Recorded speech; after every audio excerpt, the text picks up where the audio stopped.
یوم تکبیر 28 مئی 1998 پاکستان کی تاریخ کا وہ سنہرا دن جس دن پاکستان دنیا کی 7ویں ایٹمی طاقت بنا اور عالم اسلام کی پہلی ایٹمی طاقت بنا۔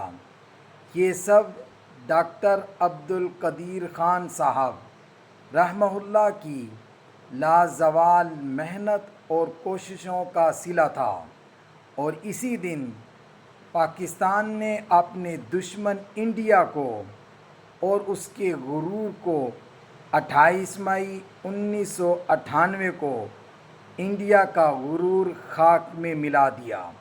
یہ سب اللہ کا فضل اور کرم ہوا۔ پاکستان ہمیشہ زندہ باد۔ پاک فوج، پاک فضائیہ، پاک نیوی ہمیشہ زندہ باد۔